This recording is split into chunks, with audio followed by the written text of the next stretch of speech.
Come out here and show you how I'm doing some shade cloth. It got really hot today. It got up in the mid-90s. I mean, it's the middle of May now.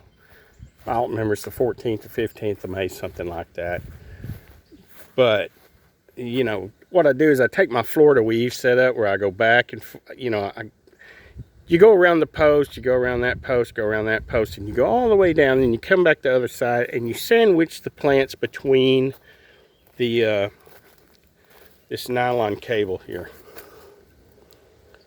It's not real super heavy duty, but you know, it's tough enough to hold some plants up. You see, you just wrap it around, and it makes a little gap. It's about 1 inch wide, 1.5 inches wide, that your plants can go up to, and you got to kind of tuck your plants here and there when they start growing. They'll try and kind of get out of control, and you give them a little tuck. Give them a little tuck here and there. Like, here's a sucker right here trying to come out, and you get him a little. You get him up underneath that, and that way when he continues to grow, he will stay inside. I see one on this other side here. You kind of got to do this from time to time, but it's so much better. I mean, it really is, than trying to put cages. And you can plant your tomatoes a little more dense, and they tend to shade each other a little better. You might get some diseases and stuff, might be worse if you plant them too close together, but you know, anyway. My shade cloth, I just use little clips, and I'll just use, like, this is an old piece of PVC pipe that I just put a clip on it, clipped it here, and I did the same thing on that side, and you just lay it over. I use zip ties, you know, to hold that on there, and you just lay it over. It's like a 50-foot shade cloth on a 40-foot bed. You get a little hangover on each end, and it kind of flaps in the wind. It's shady here now because it's almost 4:30 in the afternoon. But earlier, about 2 o'clock, when I was out here putting this on, when I decided we've reached the point, you know, where you got to have it, because the tomato plants were not looking too great. You know, my beets over here, my beets were dragging ass. That hot weather, they perked back up. But that hot weather, when the shade from these hickories move across here, it's a godsend for these plants right here this time of year. But you can see my tomatoes. This is my first, down there is my first planting. Down here is a second, which the second almost catches up with the first almost instantly.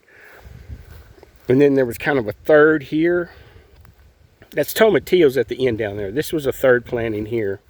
And then this is my last planting of tomatoes here, which I just put them in there. And there's going to be a few more that's going to, I pulled carrots out right here over the past couple of weeks. Those carrots come out this morning, and that's going to be the last of my heat tolerant. They're a Taiwanese type of pink tomato that's extremely heat tolerant that I like to grow here in Texas. That seems to be pretty tough. So, you know, but my potatoes, these potatoes are about ready to come out. My garlic is looking puny. It's laying over. Anybody knows why the hell garlic lays over? It's laying over like an onion that's ready to come out, but I didn't think garlic did that. I've only grown it a couple of years. I pulled one up the other day that looked like it needed a little bit more time. It was dividing, but it wasn't divided well. But ooh, I hear if you heard that click right then, I don't know if you picked it up. I heard a roadrunner. He's close. Try and get a look at him. We got a roadrunner that hangs out around here. A couple of them, actually. It must be a family. Where is he? There he is. I see him. I'm going to try and get him on video here. You see him right there? What's he got in his mouth? Probably got a lizard. Well, he done swallowed it now. He's looking right at us. I guess you can see him. Pretty good size. My 24-year-old son come out the other day, and he said, "There's a chicken in the yard." I was like, "What the hell are you talking about?" I come out, there's a roadrunner. I swear. Pretty cool. I mean, I'll shit you not, when we first moved out here, I was sitting on my couch, and my couch faces my screen door. I was sitting there watching TV, and a roadrunner walked up to my front door, raised up his head, and looked in the window of my front door. That's how many roadrunners we get around here. But, I mean, that was years and years ago. There weren't as many neighbors on this road. This neighbor's still pretty vacant. I mean, there's a vacant lot across the street. There's not a whole lot of houses, but at that time, there was a lot less. And we had a little more wildlife out here. But, yeah. That roadrunner was brave. I mean, you can see that one right there. He just kind of sits there and looks at you. My cat's even just kind of chill with him, you know. He just kind of walks around and calls out and does his thing. The cat's just kind of watching. Anyhow, these are tomatoes that are trellised in a lower and lean kind of way. Look at him, there he goes. He's going in the backyard. There's one tomato there that's getting a little color on him. I picked one the other day that I ate. Very good tomato, my first tomato of the year. There he is. Here's my sister-in-law's dog's barking. What's he fixing to do? Root? I thought he was going to root in the dirt there. Yeah, he's going to root in the dirt. Getting after it. I'll try and zoom in on him. There he is. He's a fat one, I'll tell you. He is a fat one. I guess he's a male. There he goes, getting after it.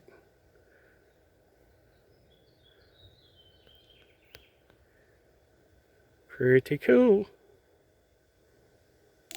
There he goes. That's the click. That's their call. It's unmistakable. Almost sounds like a piece of machinery or something. Anyhow, coming back out here. It's my tomatillos. See you later. Look, he's got his wings out. What's he doing? Is his mate around? Or her mate? Or what? I don't know what the hell he's doing. Fixing to lay an egg? Anyway, it's getting hot. That's just, it's getting hot. Squash and zucchinis. This is a okra that's kind of, this is not the greatest place for it because this gets shade in the afternoon. Now it's 4:30 in the afternoon, so it takes a while for this shade to reach over here. This end of the bed down here, I would rather have that okra down here and have the tomatillos and squash and zucchini down there, but you gotta, I just planted what I had at the time and just filling empty spots in the garden. But yeah, there's my first planting of tomatoes. You can see there's tomatoes on them. Some of them, I mean, these are yellow cherries, large yellow cherries that are about the size of a golf ball. These are early girls, large yellow cherries and early girls. And like I say, these are succession plantings. So these went in about 2 weeks after these, but they've almost caught up, but not quite. These beets are going to come out probably tomorrow. Most of them, there's old mama cat. Anyway, these tomatoes here, I had to water that one a while ago. It was, see how he's wilty. I mean, it got hot today. Even these tomatoes that have been out here in the heat are not used to it. And I put some more shade here because I planted some cucumbers right here that are just starting to come up good. And that down there's yard-long beans. The heat won't hurt those yard-long beans so much, but these cucumbers, I want to let them get established and get rocking and rolling. There's some crookneck squash. One of my last beds of carrots, there's some over there on that garden that I just showed you, but that bed won't be ready for a while. These are the last carrots. I mean, these are ripe, and these are the size to come out right now. Here comes Mama. She's a squawking. Mama cat is my shadow out here in the garden. She hasn't been feeling well. These potatoes are getting burned up from the heat. More potatoes there, squashed. More crooknecks. Trying to grow these crooknecks. Supposedly they're a little tougher when it comes to vine borers. Crookneck squash. And they're more of an heirloom. I am over there clicking his ass off. They're more of an heirloom variety, so apparently they have a little more tolerance to the vine borer. Now that right there looks like a, well, I've got a, that is an Italian. So that's going to be a zucchini. These potatoes are ready. I might pull those out today. That's some leeks over there and peppers. This is a mix of, see how it's nice and shady? We're in the shade of this giant oak tree right here now. So this gets good sun right here, kind of midday. So it does all right. These are some peppers, some random tomato plants that survived the freeze. This is the last planting of heat-tolerant tomatoes right here. There's a couple of different types of cherries, but there's more of those pink Taiwanese tomatoes. Some more cucumbers that I'm glad they get shade. These are in that good spot because they get shade about now. I mean, it does good. That's eggplant. It's not in a terrible spot. Like I say, we get a lot of heat, a lot of sun, a lot of heat right here. This is celery that has got to get sized up and start getting out of here because we're getting into this heat. I got shade cloth on it too, on this part. This is the second planting of it. I need to figure out a way to shade it. I have hoops that I use for row cover, but it's already too tall for the hoops right here. But thankfully we got a tree right here that gives it some shade in the later afternoon, you know. I tried to throw some shade cloth up there. I could have done that better. I had better pieces of shade cloth that would fit that better. Because that heat was baking I have some butternuts here that I had them laying around, you know, planting of them, seedlings, and I wanted to get them in the ground. Some onions come out here and I just stuck them in. And this was spaghetti squash. Trying to do succession plantings of all this kind of stuff because of the vine borers. They're terrible here. They're just unbelievable. This stays sunny and hot all the time. This big tree right here blocks the sun in the morning, but the afternoon sun, it takes a long time to get down that low on the horizon. Like I say, it's 4:30 right now, and you can see where it's at. It's nowhere near that tree line. So these will be getting really baked in the summer. I might end up rigging up a shade cloth on these. You see I kind of got some posts here, and I've put shade cloth on them before. I'll probably end up doing it again. This is just more peppers. These peppers are established good. I'm not worried about these in the heat so much. They're bell peppers mainly, some jalapenos. There was kind of a mix. I think there's a purple cayenne or two in here. There's a mix of this and that. A couple of squash plants that just kind of, I had one that needed to get them in. Some more garlic. That's okra right there. I don't know if I told you that. That open spot right there is okra. I planted half tomatoes and half okra. I was going to put a trellis there and put more cucumbers there, but it's getting late in the season, and I don't know. I planted a few cucumbers out here. I'll show you. That's my little greenhouse. You see I still got tomatoes in there out the ass. I've got that one little spot, and I swear that's all the tomatoes I'm planting. Because I've got them in pots. I've got them everywhere. Sweet potatoes have got to go in somewhere when some of this stuff burns completely up, or where some of these potatoes come out in these raised beds over here. That's going to probably be sweet potatoes. I've got some slips I've got started. But that's cilantro that I just keep it in the shade to try and get a little bit of it. I love to make my sauce out of my tomatillos and stuff, and you always need cilantro. That's plants for the farmer's market sometimes. But out here, on my storm shelter, I had some volunteer plants that popped up in my compost. You know, they could be cross-pollinated. There's a spaghetti squash. There's one there that's speckled. It looks like a watermelon almost, but I had some last year that looked the same way, and they were delicious. So I'm not going to knock them. More there. I think the vine borers might have already kind of got after these a little bit. Got a big old pumpkin. Like I said, these were volunteers. There's some tomatoes that were volunteers that I just kind of dug up back there. They're nice, healthy looking plants now. They were just little puny things. Now this dirt's not great on here because this is like, there's the roadrunner. He's in my garden. I don't really like him in my garden because there's stuff in the garden I want to hang out in there like lizards to eat the damn bugs. Even a small snake, I don't care. This is a watermelon bed. This is cucumbers I planted on this. This is just ornamental. I mean, it's a cool old pump. It could probably be rebuilt, but it's ornamental. I put cucumbers around it, but I need to mulch that because that dark compost, I mean, I wet it down with a water can and 30 minutes later it's bone dry. So, anyhow, that's what I try to do to mitigate the heat a little bit. Of course, you get to a point where it's useless. When you get into August, I mean, it's just useless. The only thing that's growing is maybe some black-eyed peas, sweet potatoes, okra.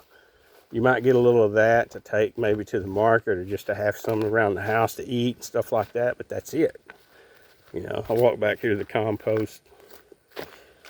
That huge tree right there was leaning on this oak for like 2 years. It fell, leaned against that oak. We finally had a little storm the other day and it snapped in half and fell right there finally.